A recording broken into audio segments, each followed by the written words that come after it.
Hi, Hi. thanks so much for joining us today. Yeah, thank you. Absolutely, absolutely. How are you? Pretty good, pretty good. How are things going for you? Good. Good. I just kind of get ready, start doing lesson plans and stuff like that. Yeah, no, Yeah. absolutely. When is school set to start? August 19. Oh, wow. Oh, the Yeah. day before my birthday. Oh. I'm just kidding. Actually, it is August 20th, ironically, but that's really Uh-huh. great. That's really great. So what grade are you teaching? 7. Seventh. Wow. And what subject are you teaching? I'm teaching computer science. That's awesome. That's Yeah, awesome. for the CT class for Oh, POW. yeah. Yeah. So is there a preset curriculum they have for you guys that you're using? Yes. Okay, okay. That's awesome. That's awesome.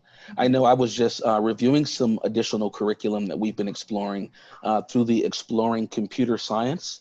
And it's really interesting because I've seen some middle schools begin to implement Exploring Computer Science curriculum, just really trying to figure out what is the best pathway because we know AP is a real great introductory course for some students, but having them take it before the 10th grade, they can't benefit from getting the AP credit. So finding courses they could take to help build that up to that point is always great. Mhm. So yeah.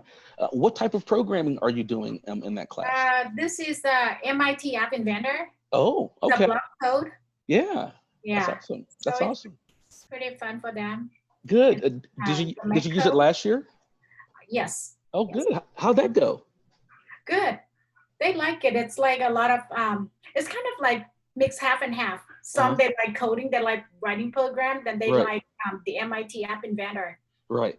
And with the other one, it's more like hands-on, like building stuff. Mhm. I'm using the microbit make code. Oh, wow. So they That's like the awesome. microbit, some that to build Yeah. stuff. So yeah.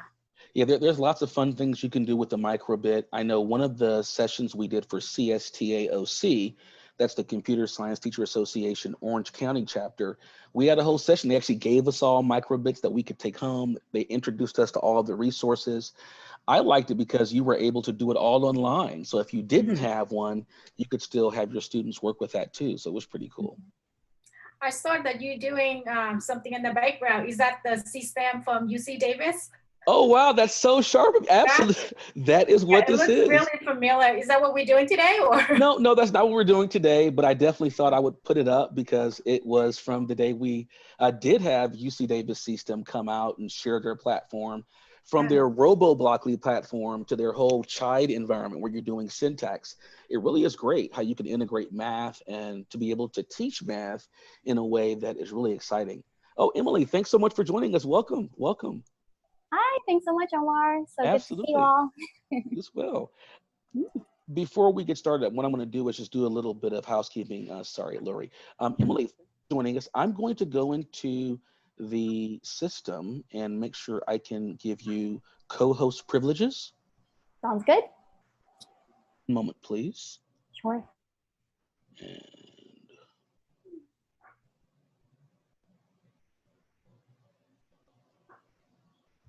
make a co-host. You should see a notification when that time comes. And okay, Yep, looks good to perfect. me. So when we transition over out, you'll be able to go ahead and share your screen. That's awesome. Sounds great. Thank you. Thanks so much for joining us today. I really appreciate it.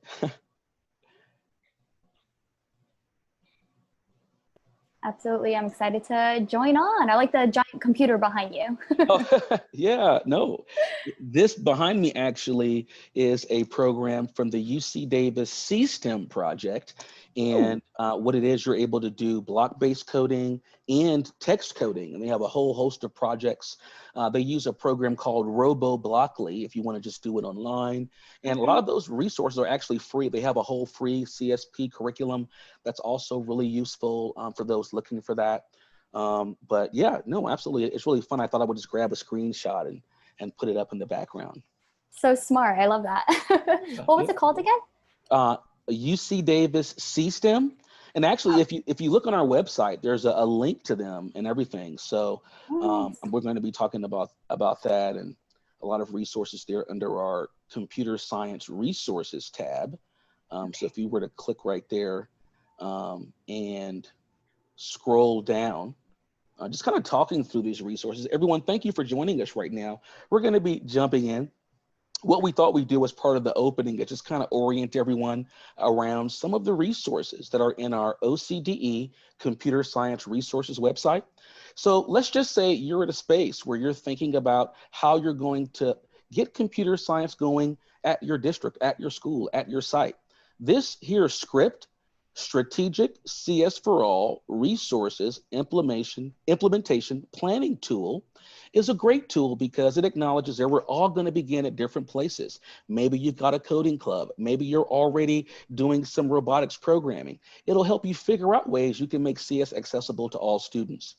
Maybe you're thinking of having a conversation with your administrator. This here is the CS Equity Guide. I highly would encourage you to give it a gander. It's a guide designed for administrators. Maybe you're looking for other curricular resources. That's where we've got our recommendations here that you could take a look at. Speaking of what was behind me though, the UC Davis C-STEM, if you were to scroll all the way down there, is that here? You know what, I think I might have it on our distance learning tab.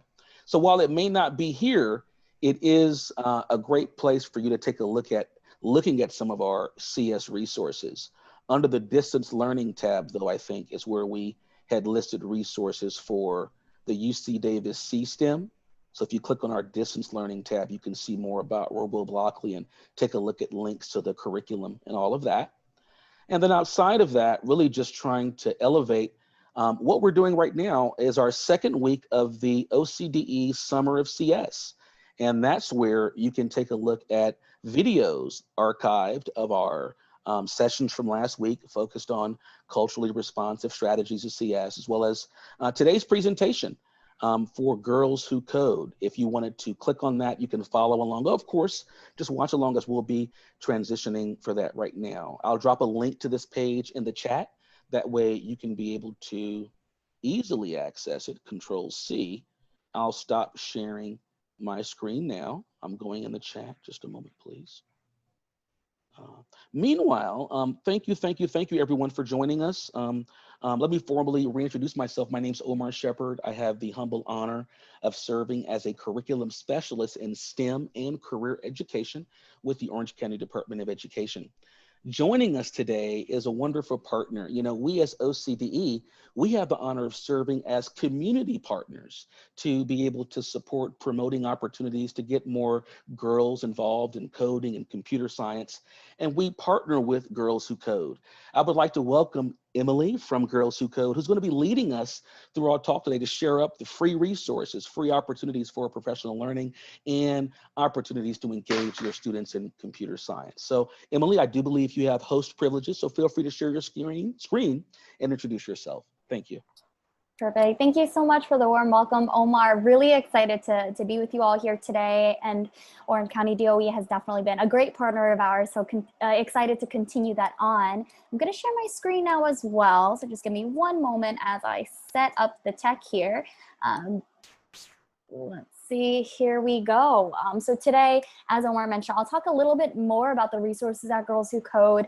And I would say too, a lot of our resources are really adaptable, and hopefully I think the structure of our curriculum as well is helpful just to spark your own thinking in what you want to bring back to your particular school when you get back very shortly as well. So as we go along, overall, I'll introduce myself before we get started. I am Emily Ong. I'm the Senior Manager of Community Partnerships and Outreach here at Girls Who Code. We are an international organization, and I specifically focus on supporting our partners and organizations in the West Coast, as well as in the Northeast and territories of the United States. I've been at Girls Who Code almost 3 years now, and really excited to continue on. Prior to Girls Who Code, I formerly worked more in the special education space, a lot of educational nonprofits. So it's kind of the lens that I'm coming at when talking about equity and overall inclusion today in the presentation. So today I want to go over a couple different things, but first, to set the stage of the work that we do and kind of why we do the work that we do, I'll talk a little bit about the importance of gender equity in STEM programming overall to really set that stage. I'll then dive a little bit deeper into an overview of our free 3rd to 5th or 6th to 12th grade clubs program. That way I can give you a sense of the model, which would feed into the best practices and sample activities for creating that holistic programming when you get back to those schools. And we do have options too for in-person, virtual, hybrid models. So definitely depends on how you'd like to do that for your young people. But overall, there's going to be some overall sample activities for you to bring back right away. After that, I'll talk more about how to access all of the free virtual and unplugged resources that we have for you all. So definitely keep an eye out there. But if you'd like to access the resources afterwards as well, Omar mentioned you can find the slide deck on that part of the website. I'll also be emailing folks probably either end of this week or early next week as well with this presentation and some other resources from Girls Who Code as well. So if you'd like to be included in that, please feel free to fill out this super quick sign up sheet as well for me to email you. That way you also have my email as well. If you would like, you can do it as I start chatting in the beginning, but I'll also share it in the chat in case that's easier for you to find. So let me just pull up the chat here. And then just make sure to put in the code OCDE 2020. That way you're linked up with myself. That way I can email you afterwards as well. So as we go along, as I mentioned, I want to set that stage of that importance of gender equity in STEM. So before we get started, I also want to hear from you all in terms of what are like the 3 words that come to mind when you think of coding. Now, this could be like tangible words of what coding might be or mean to you, or it could just be feelings that you have kind of going through and picking up coding, maybe for the first time, or maybe you've done it for multiple years, or you're an expert in the field. So I'd love to hear that. If you could type it into the chat now. Once again, what are 3 words that come to mind when you think of the word coding?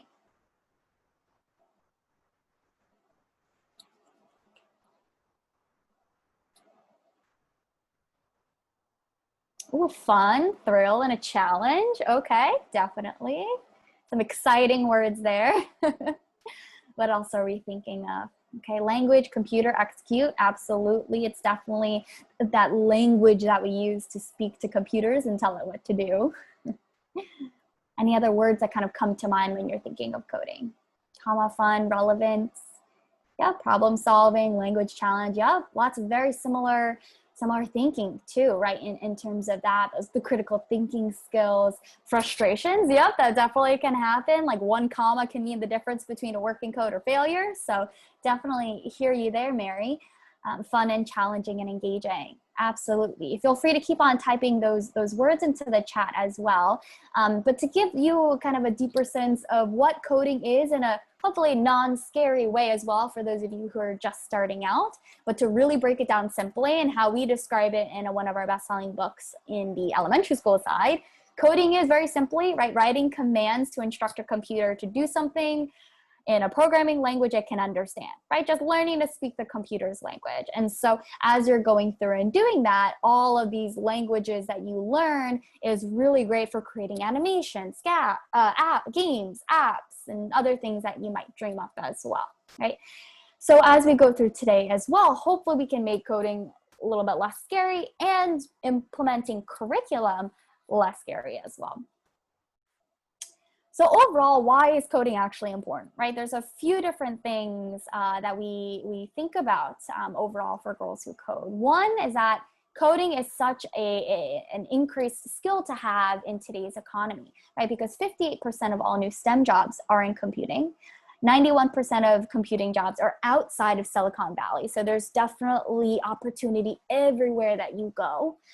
67% of computing jobs are non-tech fields, right? Not just some guy in a hoodie like at Facebook somewhere, but they can be anyone, look like anyone, do anything, and could be in a variety of fields like medicine, art, theater, manufacturing, forestry, quite a number of things that our students might be interested in.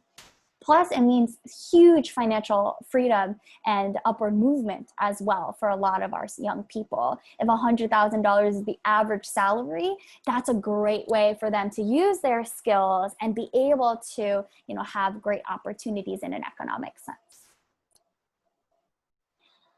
And I also want to note too, it's not just important because of those things, but it's such a missed opportunity. There's over 500,000 open computing jobs in the US right now, but only 40,000 computer science graduates every year. And so in thinking about that in the US, how can we really train up to inspire, educate, and equip our young people with those skills so they can take advantage of the opportunities? And we know at Girls Who Code, through our Accenture research as well with our corporate partner Accenture, we know that the gender gap is widening. In 1995, 37% of computing jobs were held by women, and today only 24%. Through our research with them, they had found that in 2025, if we do nothing, it will continue to widen to 22%. And that's quite staggering, right? We don't want half the population's ideas and thoughts and innovations to miss out when creating these products and programs for everybody. But the problem starts in the pipeline as well, right? Because only 19% of students who receive a degree in computing are women, and only 2% are women of color. So that's quite staggering. So how can we really address this? And at Girls Who Code, we want to close this gender gap in technology. And so our mission is really, as that international nonprofit, to lead that movement to close the gender gap in tech. So we work to inspire, educate, and equip girls with the computing skills that they need to pursue 21st century opportunities, right? And we can only really do that with the support of community partners like you all and with educators like you all as well. At Girls Who Code, we do serve all girls, but especially those who are underrepresented in the field, are free and reduced lunch eligible, have little to no exposure to computer science education, and are female regardless of gender assignment at birth or legal recognition. So that's really our focus, to create a supportive environment for them to feel the support that they need to persist in the field. I will, however, mention that through our programming, we also welcome students of any gender, no matter what they identify as, because we do want to have that inclusive environment. And it's important for students of all genders to know that there's inspiring women in the industry, and that, girls and young women can do anything that they put their mind to. So we do welcome students of all genders. So definitely depends on the community that you work in and how you'd like to host your particular club. Since we were founded in 2012, we have reached over 300,000 girls to date, which we're really excited about. We've seen such explosive growth in the community because of that hunger to learn and hunger to grow. And our college-age alumni, we have about 80,000 college-age alumni to date, and they're majoring in computer science and related fields at 15 times the national average. Our Black and Latinx alumni at 16 times the national average. So we're really excited about this, and once again can only do that because of the great work that folks in the community are doing, because we are really providing those resources and having you run with it as you go through and train up those young people. So now diving into more of the club's overview. Now I'll give you a sense of what overall our club's program looks like, and then dive into some best practices and the sample activities that are featured in our club's program. So overall, for our club's program, there are two main age groups, as I mentioned. The first one, and our core program where we started off with, is our 6th to 12th grade clubs. Now, it could be any age within that range. If you want to do it just for 6th to 7th graders, another club for just 8th graders, one 9th to 10th, however you'd like to mash it up, that works for us as well. So for this program, it's a little bit more in-depth. We teach our 6th to 12th graders to be brave and resilient as they learn to use code to change the world. So a lot of our focus is, yes, on coding, but also on a lot of the social emotional skills that they'll need to persist. Now, the 6th to 12th grade clubs as well, you do not need any coding experience to lead it. It is many of the tutorials are self-guided. So I'll go into more details about what that looks like. But once again, depends on the age group that you're working with. The other program that we have started up about a couple years ago, so a little more recent, is our 3rd to 5th grade clubs. Now, these help our 3rd to 5th graders get more of an introduction into the world of coding and learn how it can be used to make a positive impact. It's all based on some of our best-selling books, Learn to Code and Change the World, as well as our first book in our fiction series, The Friendship Code. And for those books, we provide everything that you need, book passages, chapter guides, and everything like that as well, for you to, you know, get those young people a sneak peek into the world of coding. Now, all of our programming, every single thing that we do across all of Girls Who Code is completely free. The clubs program is our main program. We do have other resources, which I'll mention at the end of the presentation as well, like our Code at Home standalone activities, like our Women in Tech spotlights you could put directly in the classroom. So everything we have is quite flexible. So find, you know, the things that you'd like overall. But in terms of everything that we do, all of the resources, programs, and everything, we always focus on these three main pillars of our educational philosophy. The first one is more than code. And I encourage you to think about this across everything that you do, no matter if it's the clubs program, your individual curricula, robotics club maybe that you have, Lego leagues, or whatever it is that you might be implementing. Try to think about other kind of skill sets that you'd like to instill in your students, and be intentional about which activities you'd like to implement in order to build up those skills. So for us at Girls Who Code and outside of coding, we also focus a lot on the ideas of bravery, resilience, innovation, creativity, and a lot of the project management aspects as well that they'll need as they go into maybe a software engineering role or other engineering role, or even anything in life. It's helpful to know these skills too.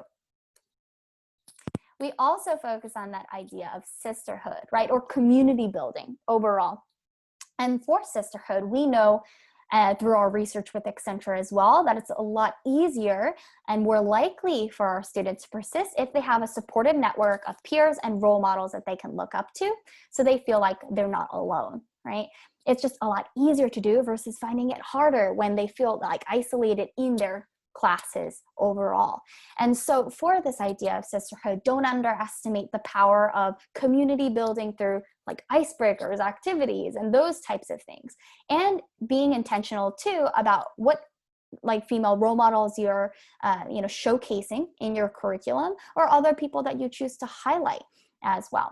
And I'll talk a little bit more about the structure of how we do that with our programming too, so you can see what it might look like for a model of your own.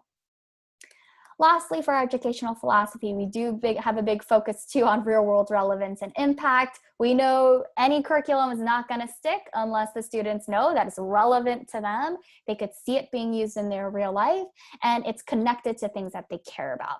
And so across the board too, all of the curriculum that we have is very much project-based and based on igniting the passions of our students of things that they really enjoy, and connecting it together with their new skills. So overall, I'll talk about that too, but our 6th to 12th grade program in particular focuses on a Girls Who Code project, where they combine their skills and passions to create an impact project by the end of their experience about something that matters to them, right? Whether it's an app on, environmental needs, or a game on anti-bullying, or anything else that they might be passionate about. So taking that overall as our educational philosophy, now let's move into more of the logistical aspects of it. So for our 6th to 12th grade clubs, it runs anywhere from about 10 or more sessions. Each session takes about an hour to 2 hours.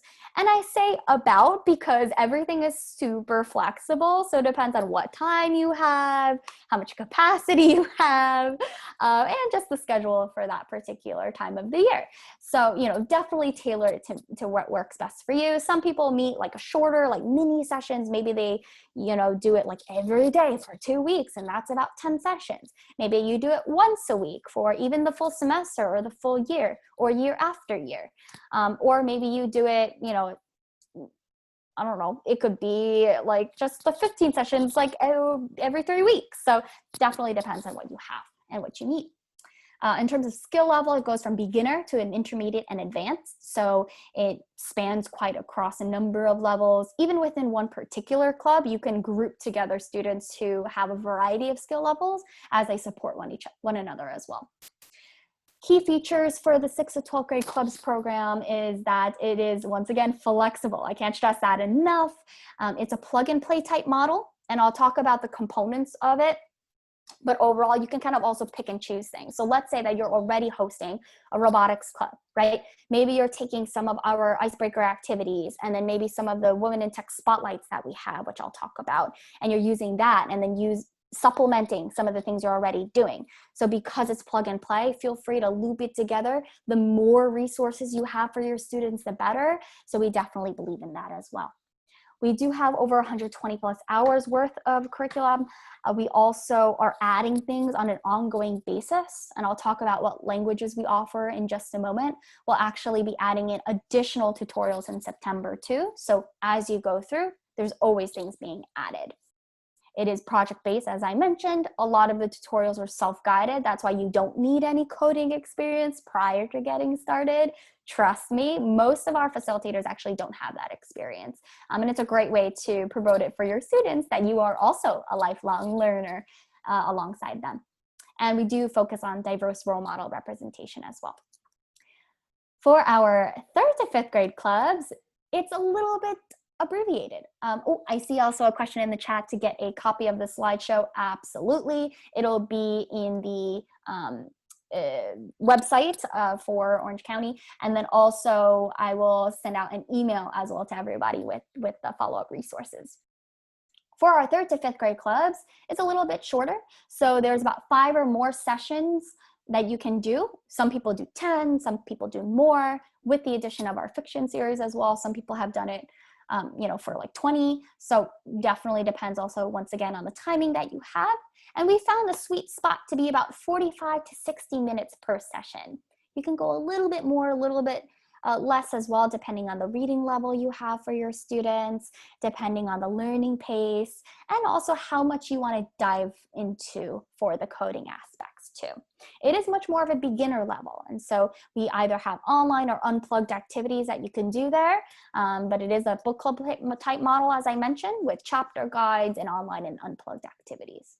So just to get a sense as I go through as well, if you don't mind typing into the chat, if you are working, like what age group you're specifically teaching or working with, whether it's like all of elementary, specifically, 6th to 7th, or etc. So if you could put that into the chat, that way I can kind of tailor some of the resources to you as well. See a couple elementary school, a couple middle school as well. Okay, quite a mix. All right, keep them on coming, and I'll keep on moving along as well, but definitely seeing a mix of mostly elementary and middle school. So I'll show you a little bit more in terms of our elementary school programming. And so here's a sample session of what it can look like. And once again, we'll do some sample activities afterwards. The first thing that they'll do, and I encourage you to do as well, is have a sisterhood activity, or it's like a group builder activity, right? And so for this particular activity, what you'll do is, build community together, either related to maybe communication building, maybe it's more on innovation and entrepreneurialism, maybe it's a little bit more just learning each other's names, right? There's a couple different things that we can do during this time. The second thing is reading and reflecting. And so this is definitely a big part of it to set the stage for that 3rd to 5th grade club. They would read a section of the book, have those discussion questions, and then after do that coding aspect, either unplugged or online using Scratch. Lastly, you end off with a stand-up, which is a traditional software engineering practice, so that way they can get used to it. But essentially, it's reflection time. So I'll give you some sample questions as well you can ask to really help them reflect on a deeper way and reinforce those soft skills that I mentioned we want to instill. For the 6th to 12th grade programming, I see we have a high school teacher here as well. We do have the sisterhood activity we start with as well. The second thing that they do is focusing on a woman in tech spotlight. Now, this is one of my favorite parts of the 6th to 12th grade clubs as well. What you do is highlight a different woman in the industry from a variety of different backgrounds, a variety of different disciplines. And so you just select one of those people to learn about that day. They read a quick blurb about them, watch a quick video, and then answer some discussion questions. And I'll go into more detail about what that looks like.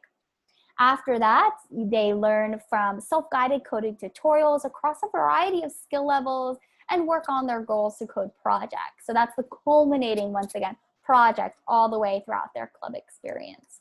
At this point in time, we do have tutorials in Scratch, Python, JavaScript, Thunkable, which is an like block-based coding, and Swift as well, which you use on an iPad through Apple, which is our corporate partner as well, and they've done a lot of work to help us develop these tutorials together.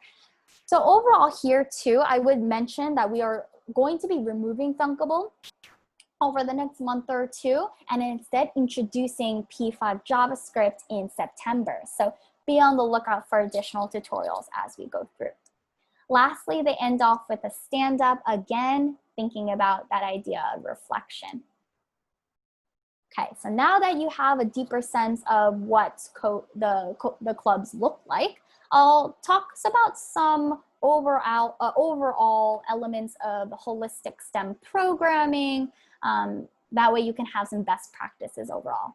Oh, sorry, P5JS as well. We just added it. To be honest as well, I do not come from a coding background. As I mentioned, I worked in special education. So for P5JS, that's what we'll be adding in September by our curriculum team, and they are all coders, so they will be adding it in as well. For our best practices for fostering that equity within your STEM program, I wanted to give a couple bigger picture items, and you probably have a sense of this, but it's always good to have that reminder. Firstly, you want to always, be that positive role model as well to promote equity in our young people, whether you're having strengths-based language, promoting a growth mindset, and just overall really staying connected to the community. The second thing is really promoting that positive, inclusive, and brave, right? Not just safe, but brave community spaces for learning so they can continue to feel connected and bring up student engagement, and especially engagement for our young girls and women as you go through your club. The third piece is providing diverse representation of role models in our curriculum. Fourth is creating that holistic programming to build in those life skills. And lastly, drawing connections to real world relevance and impact, right? So all things that I mentioned as well. In order to facilitate that in a way that is really strong, right, for your young people, one is to model that inclusive and strengths-based language and behavior, always being mindful of what language that you're choosing to present to your young people.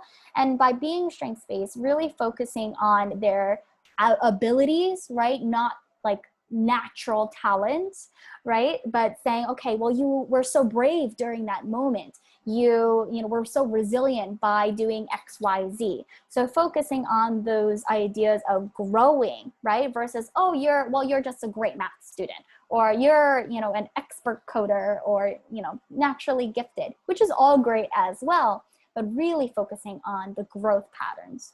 The second piece is building that positive and inclusive community, and to include all voices within it. And so the important thing to keep in mind here too, and I'm sure you know this as you're going through your own classroom management day to day, is how can you identify those students for their different learning styles, right? So maybe if you have a student who's quite kind of quiet, doesn't participate as much in terms of their public speaking, what are maybe some of the other ways that they'd like to either present information or just share out with the group? Maybe they're much more visual learners, so finding ways to, change up your activities based on the people. So it's not always the kind of similar just communication activities every time, or just public speaking activities every time. The third piece too is encouraging honesty and reflection. And so this is not just for your students, but for yourselves as well, helping your students and yourself really identify when you actually need help. How can you be honest too in terms of your abilities and where you might need support, or maybe this part is definitely an area of growth for me. How can I lean into it a little bit more? So trying to find ways using the stand-up time for reflections to really encourage that honesty. I would say across all 3 points as well, definitely a big thing to keep in mind is really fully participate even in all activities. As they're doing self-guided coding tutorials, do it right with them. As they're doing their sisterhood activities, do it right with them as well, so they can see you as a full part of that community. In terms of the virtual setting as well, we do have quite a number of virtual supports on our Girls Who Code HQ website, which is the online learning management platform for all things Girls Who Code, including on the student side and the facilitator side. So a couple best practices teasing it out from what we've provided for our virtual resources is one, keep that community connected, right? I think we're all not used to this much social isolation. Definitely our students are not as well, and they might have different experiences, you know, in their family life or at home. And so we want to be mindful of that. And so, you know, even if you have like a small time for them to connect, maybe you're doing something virtually and they can't always participate in every part of an hour-long session, right? Maybe they're only joining for part of it for synchronous time and then part of it asynchronous, right? Maybe they're just joining for maybe the Sisterhood Activity, so they have some kind of interaction that day. Or maybe they're just participating in the Women in Tech Spotlight, and then they do some of the self-guided coding tutorials at home, but maybe you're offering like office hours virtually. So you can find some different ways, and we'll give some specific models that might help in a virtual setting as well. Then the second thing is making pivots when addressing those access challenges. We know that that's definitely a challenge for many of our communities across the country, and disproportionately our young students of color. And so by adding in either unplugged activities or maybe even pre-recording sessions yourself and then sharing it out with them so they can watch it at any time in case they're sharing their computer across the board, that's helpful as well. So find different ways to work around it, and we'll give some other recommendations in our curriculum too. The third piece is getting those logistics sorted out as well, right? It's pretty self-explanatory, but I think as you're going through, making sure you're even writing like way more information than they need. So writing down all of the different passwords or usernames or instructions, maybe even for the student and for the parent or guardian, especially for the 3rd to 5th grade. And we'll provide flyers, you know, like written things as well for you to model off of. But in case you have any other barriers or things that you're using, like maybe you're using Google Classroom or Zoom or whatever that might be to host your sessions, just make sure that all of that is all set up before you're ready to go. The other piece I would say on a virtual setting too, we've also found, you know, don't get discouraged if you don't get through all of the curriculum that particular day. We're all doing the best that we can. And so if you're planning for about half the curriculum you're going through, that's okay, right? In this club session where you're tinkering around, it's okay to have a little bit more of that flexibility. So plan for half, and if you go through more, then great. We're all doing the best we can in this virtual setting. So, you know, the students will understand as well. And as much as you can be there to support them in case they need, that's really the best case scenario. To go over a couple best practices too, in terms of that strengths-based approach and some restorative practices if you have any challenges in your club, I wanted to bring up these tips as well. Firstly, making sure that you're encouraging your learners to embrace challenges and mistakes as learning opportunities. Oftentimes what we found too is that a lot of our girls and young women are really, or girls are really interested in maybe coding or STEM fields in elementary school, but definitely the interest cliff drops off in middle school and high school as they continue to see that maybe they're not as reflected in their STEM classrooms, maybe they're not as reflected in the role models or the media of how we portray people who are, let's say, coders.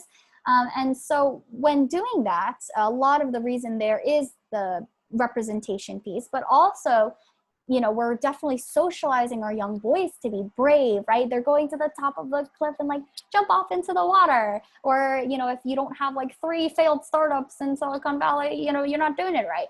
But oftentimes a lot of our young girls and women, we teach them to be perfectionists really, right? Or to be careful before they speak. And so by doing that, we're not as encouraging them as much to embrace those challenges. So always thinking for our young people to encourage them to be brave, and celebrating mistakes as much as possible as learning opportunities. The second piece is promoting non-judgmental framing to name the behavior. As I mentioned, describe the actions, not the learner. So for example, let's say that I have, Omar, I'm gonna pick on you. Let's say Omar was, you know, I don't know, like let's say that you were picking on another student in class. right?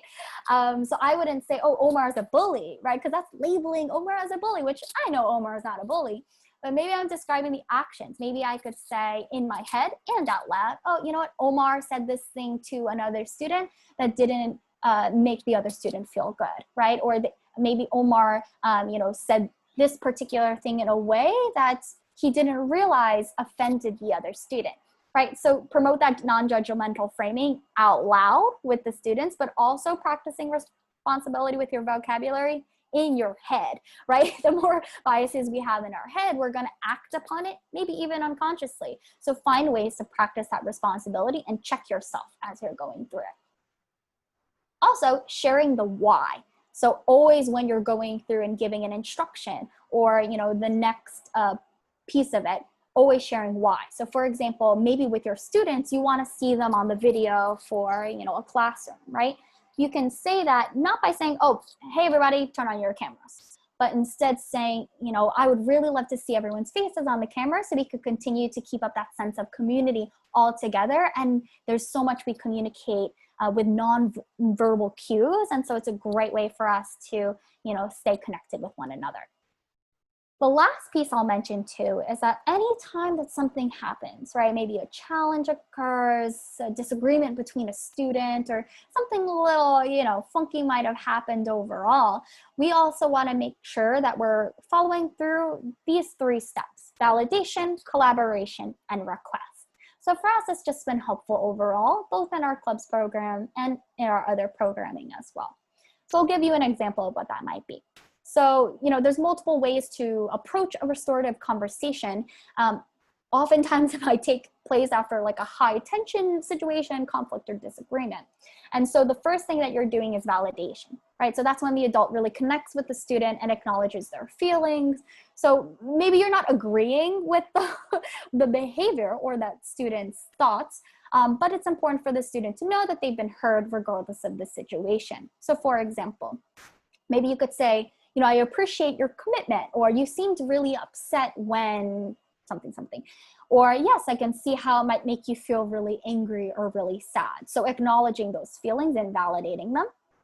The second thing is collaboration. So you might do this through asking questions concerning the behavior and exploring those ways you can collaborate with the student on the issues. Maybe you could say, well, what happened? What were you thinking at the time? Or who has been affected by what you've done? Right? Or, how do you think that they've been affected? Or what do you think you need to do to make things right? So in that way, you're kind of bringing them into the loop, into the conversation of reflecting on what the effects were from their actions, and then moving into requests. And so once you've successfully done the validation, the collaboration, then you're transitioning to that possible solution. So you can propose your ideas, but also ask the student what they think to come up with their own ideas too. Then you might also want to come up with a follow-up action in case the request isn't met, right? So maybe you might say, I really like your idea. Let's try having that mediation. Or thank you so much for being honest with me. Let's come up with a plan that works for everyone and helps you feel supported, right? So, find different phrases and wording to use when you're doing that request. In a virtual setting, this might be different, right? So it's a little bit harder to do that and address it right in the moment, right? Because you never really want to admonish a student in front of all of their peers and embarrass them. Oftentimes that doesn't work well when you're trying to, address the issue. And so if you're maybe trying to do that in a private setting, maybe just the teacher and the student in another setting, or maybe in a direct message or email or another call that you have with them, then maybe during that time you could say, change up your language there. So for example, maybe instead of saying, oh, why are you making that face, right, on a video? Maybe instead you could say, you seemed really upset when you heard the feedback from your partner in the breakout group. What were you thinking when you heard that feedback? How about we take some time during office hours to have a mediation and give everyone a safe space to share their feelings, right? So you're validating, check, collaborating, check, requesting, check. So you're kind of going through those motions, right? So overall, here are some of the different practices that we've used for us. Hopefully that's helpful as you go through either a club or just, throughout your classroom to really think about how you changing the vocabulary you're using, the actions that you're doing, and bringing your students into the fold. So now as you go through too, I'd love to hear also from you all, what other tips or strategies have you used to create equitable and inclusive STEM opportunities for your community? Or maybe within your classroom, right? So what are some of the things that you've done as well to create those equitable and inclusive opportunities? I see one to be risk takers. Yep, absolutely. Any other ideas as well?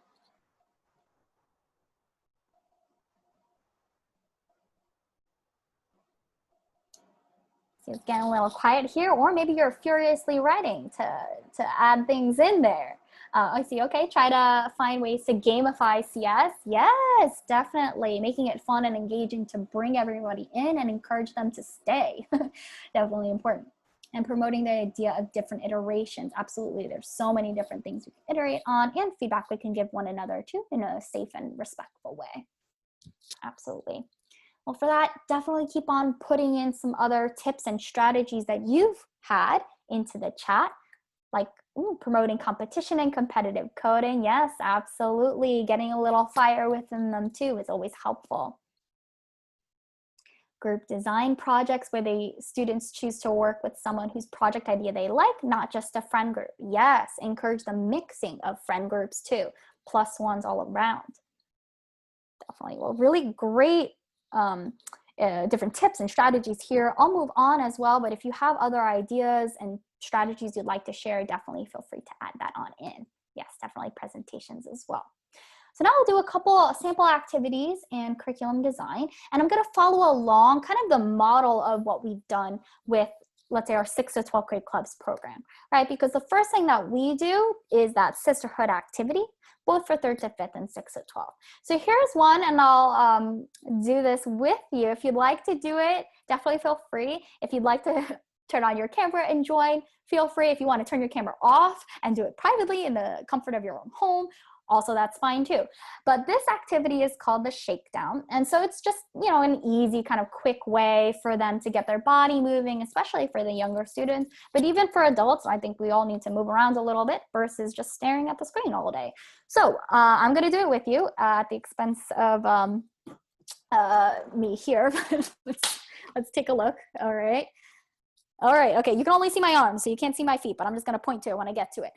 So this is the shakedown. Some other folks do this as well. I love this activity, it's super fun. So feel free to stand up and join me if you'd like, or just do it in your chair. But essentially what you do is you're gonna count down from 6 and shake each limb of your body, essentially. So you start off with 6, 5, 4, 3, 2, 1.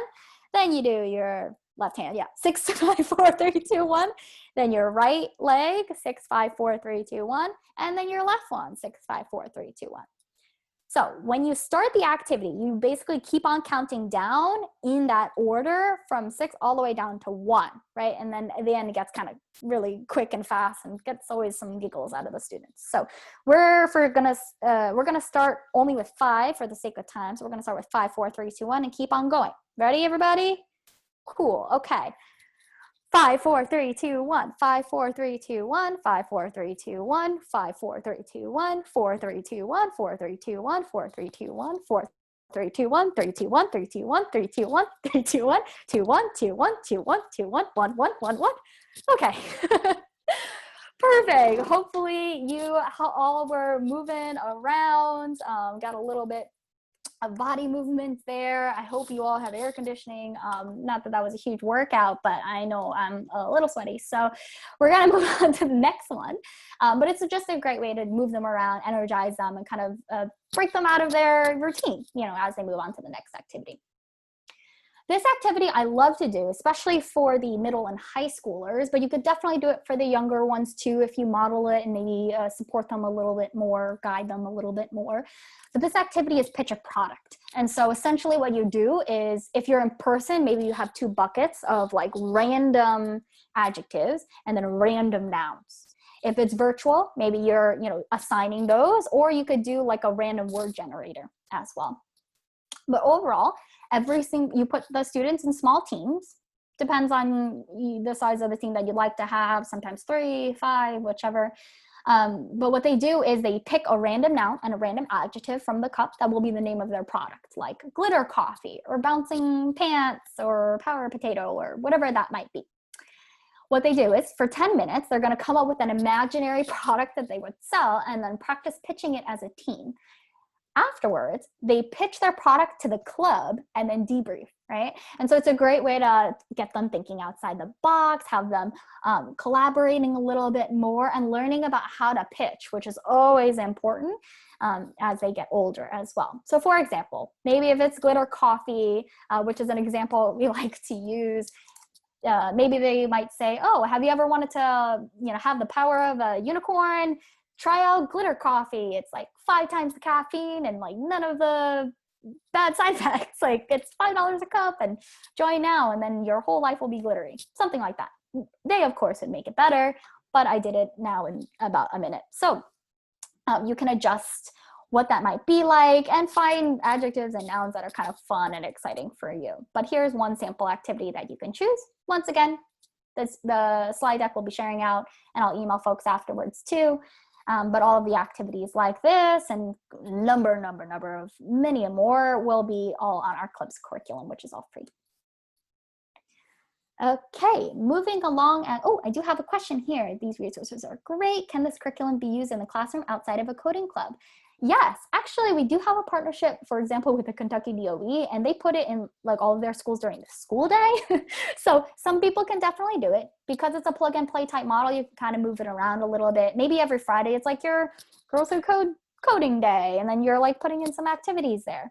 Feel free to figure out what works best for you. Once again, because all students are welcome as well, regardless of gender, you could definitely pick and choose those aspects and do it with them. So kind of depends on the time that you have. The next thing I'll showcase as well is our diverse role model representation. And so at Girls Who Code, we strongly believe too that you cannot be what you cannot see. And so when you share those positive and diverse role models that reflect the experiences of the students, they can begin to see themselves as computer scientists too. Not only to see themselves reflected in who you're presenting in the curriculum, but also maybe seeing people they might not have been exposed to earlier, right? So it's a great way to also, show people who might look different than them in a way that is respectful and safe, but also brave as they learn across a variety of different facets of identity, right? Age, discipline, religion, sexual orientation, gender, etc. And so all these different characteristics, facets of your identity as well. Make sure that whoever you're representing in your curriculum really spans across various aspects, right? Maybe you're going all down this list and like, oh, actually, I don't think I've highlighted someone who is, is across medicine, or maybe I've only been, highlighting people who are, cisgender female, right? Maybe you're not, going through other aspects as well. So always good to be mindful about who we're including in our stories. For our Women in Tech Spotlights, the structure that we have, and you can always model this as well, is firstly, you find a different role model to highlight. We have quite a number of them. They'll read about them. So maybe like a short, small blurb, like pretty short, maybe a paragraph or two. They'll watch a video. We have a number of different ones that you can showcase. And then after that, there are 4 different questions about their experience related to bravery, resilience, creativity, and purpose. So a couple of different things there. And I'll give you a quick example here with one of my favorite spotlights, Dr. Ayanna Howard. She is absolutely incredible. She's a professor of bioengineering. And actually her role model when she was growing up was not a human, but the bionic woman. And because of that, she was inspired to go into the world of robots. She ended up being the co-founder and chief technology officer of the educational robotics company Zyrobotics, and she now helps develop robots that are learning to inhabit Mars with NASA. Super cool. And so when our students learn about her, they read kind of a quick description that goes more into detail about these different things that she's done. And then they watch a video. Now, the video that we highlight about Ayanna, I love, NPR actually is the one who released it. And she talks about her experience facing microaggressions as she was first starting off with NASA. And in this video, she talks about walking in her first day and going up to, you know, the person at the front desk who is male, and he had said, the secretary's meeting is over that way. That was the first thing that he said to her. And she was like, nope. So she responded back after she, you know, collected herself and said, hi, I'm actually Dr. Ayanna Howard. I'm leading you in this project. And he quickly shut his mouth and then moved along with the project. And so in that moment, right, she was really brave in responding to it and was able to be resilient to move forward and continue building the project with that same person she actually had to manage. And so in situations like that, it's a great way to highlight, okay, now let's have those discussion questions. How was Ayanna brave in that moment? How would you maybe respond in that moment as well? Maybe in being resilient, maybe in creative and innovative, like all of those different things. Create questions that are related to the skill sets you want to instill in your students. The next thing I'll talk about too is that Girls Who Code project. So I just wanted to give you a sense of like what it could look like overall, but across the board for our 6th to 12th grade program, everything's focused on that Girls Who Code project. And so it's a collection of work centered around those things that students care about. We have a number of sample projects as well that both you and the students could take a look at if you're interested and want to get some inspiration. But it definitely spans across a variety of things. Activism, right? A lot of our students had put together really great resources for the Black Lives Matter movement or overall for the Me Too movement. Quite a number of different things there. Or educational equity, health and wellness, right? Some of our alumni from our summer immersion program actually was 3D printing PPE masks for medical staff. So it's definitely during this time too. There's a number of things in the world I think that we can address. So it's a great way to ignite those students' passions and have them know what are the next steps for them to do something about it and make this world a better place.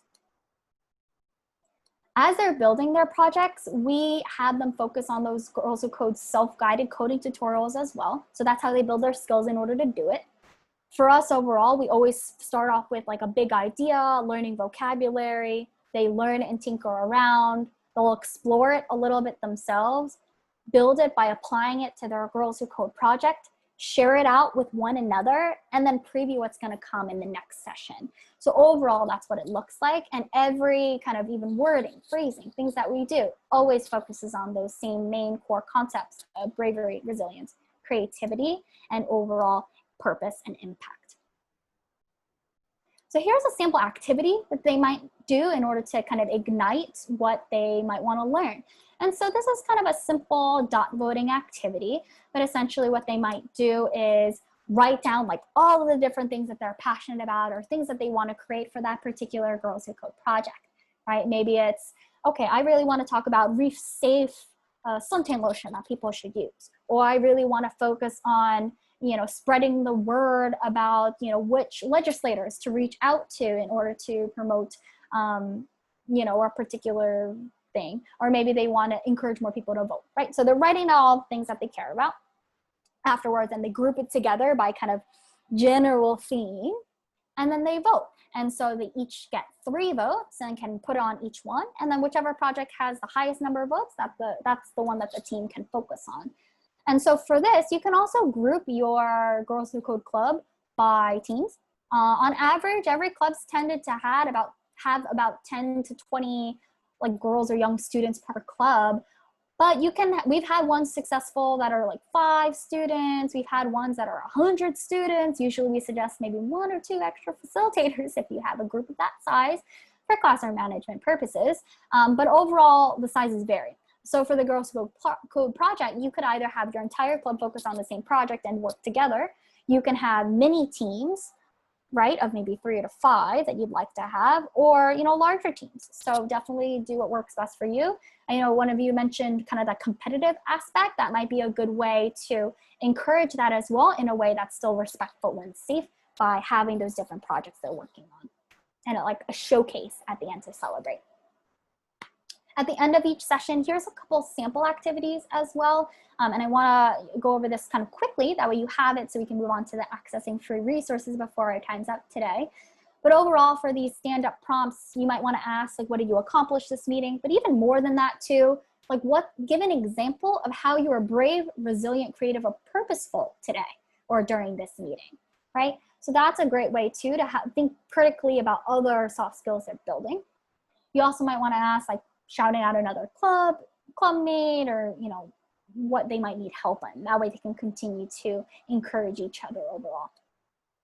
So those were some kind of sample activities and resources. Would love to hear from you all too, before we move into how to access all of these. What activity, resource, or strategy are you most looking forward to implementing in the new year? Whether you're starting our Girls Who Code Club, using it in some of your school days, or maybe, you know, using some other activities that you'd like, or just taking some of the strategies or restorative practices from today and adding it into your curriculum. So what are you most looking forward to implementing in the new year? And you can type that on right into the chat.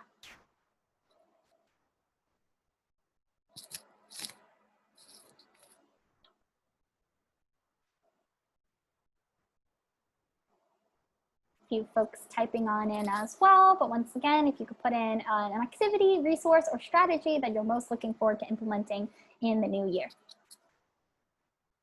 Nice, Katie. More technology lessons. Absolutely.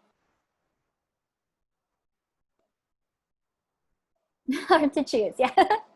So that's a good. Glad that there's a lot that you could pick from. I'm glad that you're appreciating the women in tech profiles. I love to do that as well. I will also highlight overall that for us, during the summer was the first time that we ever had a virtual summer immersion program, and we served actually double the girls that we've ever had in the past. We served 5,000 girls this summer all across the country and internationally now as well. And during that time, we had a specific summer speaker series featuring really great speakers: Jack Dorsey, Hillary Clinton, Joe Biden, Yara Shahidi. The list goes on, quite a number of them. And so we'll actually be showcasing these speaker series where it's conversations between our founder, Reshma Saujani, and these folks. And we'll be releasing it only for our club's members too on Girls Who Code HQ. So they'll all get access to it starting in September. So you can also use that as kind of like pre-recorded, but like live-ish, more women in tech folks that you can showcase. Great, so in order to access those free resources, I'm gonna skip over that question. I'm gonna show you kind of what you need to get started in the 4 minutes we have. And as you start having questions, if you can start typing them in the chat so I could try to get to them beforehand as well. Sarah, I see you have a question too about you've done something with Blizzard as well, maybe a UC Irvine connection. Yes, absolutely. We do partner with Blizzard Entertainment. They are one of our corporate partners and they host our summer immersion program as well. Oh yes, Mary, it is a free program. No catch, everything's free, forever and ever. And so you definitely get that all for free. The only things that you need to start a club is space, either physical or virtual, totally fine. Technology, so computers or iPads and internet access. Once again, if that's a little bit more challenging, there are a couple workarounds and we could provide those recommendations too. And lastly, an adult who's 18 plus wants to be the facilitator. Once again, no coding experience needed in order to start a club. And this spans across both curriculum types. We'll support you with literally everything else. Logistics support, so we have those super easy meeting guides. We even have student recruitment resources like flyers and social media to help you get more students to join your club. We do custom online training, both for the virtual or in-person facilitation, so it depends on what you'd like to do. We have our Girls Who Code HQ learning management platform. That's where you'll find the application too, which I'll show you. Lots of curriculum, extended PD resources for you to learn. Ongoing support from us, those sisterhood group builder activities, in-person and virtual events when available, and alumni programming and networking, like specific job platform that we have for our alumni with our hundreds of corporate partners like Apple, Kate Spade, Blizzard Entertainment, Apple, quite a few others as well, to post specifically for our alumni. You see the question too on where to get the book for the club. For the hard copy, yep, Barnes & Noble or Amazon. Amazon tends to have a lot of discounts as well, so you could definitely do that. But we'll provide also all the book passages online, so you can always feel free to also print them out too and share those with your students. The name of the book is Learn to Code and Change the World. And change the world. There you go. And I'll share with you too some more information about that. I know we have literally 1 minute left, so I'm gonna go a little bit quickly. But in order to start a club, as Omar mentioned, we do have a partnership with the Orange County Department of Education, so we're super excited about that. In order to apply, maybe it takes 10 minutes to fill out. It's really, really quick. And then you'll get approved probably immediately, but if not, then within like 1 or 2 days.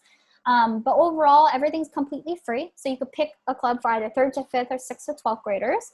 If you want to have multiple at your particular location, like multiple at your middle school or multiple at your high school, if you want to break it down by even further by grade, you can even apply for multiple clubs at the same time using the same application. So feel free to do that. But it's girlswhocode.com/clubsapply. That'll bring you to Girls Who Code HQ. You'll create a quick account, fill out the application. It literally takes like a very short amount of time. And then after that, you are ready to go. You'll see the full curriculum. You'll be able to play around with it. Even before you get fully approved, you'll be able to see a preview curriculum on Girls Who Code HQ. So feel free to play around. Biggest thing I would mention, please list Orange County Department of Education on the last page. It says like, who are you partnered with? Are you partnered with anybody? Yes, you are, because it's Orange County Department of Education. So feel free to put that in there. If you forget, I can take a look on the back end and try to retroactively add you, but it'd be great if you did it first, because then that way it'll show up and I can make sure to flag so you could get extra support. We are right at time, so I'm gonna go even quicker. We have our Code at Home activities. And so these are the standalone activities that I mentioned across varying levels of difficulty, both online or offline. So you can even just pass this out. Even parents and guardians can do this with their young students. And so they also feature women in tech who pioneer different innovative technology, and once again, various skill levels. So you can also reach out here. I'll also email out to everyone as well afterwards if you sign up still here. That way I can share with you like directly the Code at Home resources, the club's resources and flyer in case you'd like to learn more beforehand as well. And then also you'll have my email, so that way in case you have any questions, definitely feel free to let me know. But I'm gonna put this directly in here, sign up GWC and use the code OCDE 2020. Here is my email as well, but thank you so much for joining. I know we're right at time. There's lots of information in a quick amount of time. But if you have any other questions, feel free to chat, and I will turn it over to Omar. Yeah, thank you, thank you, thank you. I so appreciate when I put up my emoji applause right now as my way of saying thank you for collaborating with us and all the support and sharing all these great resources, because I really know it's about providing as many opportunities as possible. You know, again, this has been great. We've been doing 2 weeks with the virtual Summer of CS, and I'm humbled that everyone would continue to join us as we share up these great resources. Please do fill out our feedback survey. I just dropped it in the chat, as that'll help us kind of make sure planning supports needs. And tomorrow, please do join us. Same link. We'll be talking about coding at home with Ozobot, and we look forward to connecting with you then. But thank you so much, everyone. And I want to wish you a great afternoon. And thank you, Emily, from Girls Who Code. Have a great day. Thanks all so much. Talk to y'all soon. Bye. Thanks, Omar. Bye now.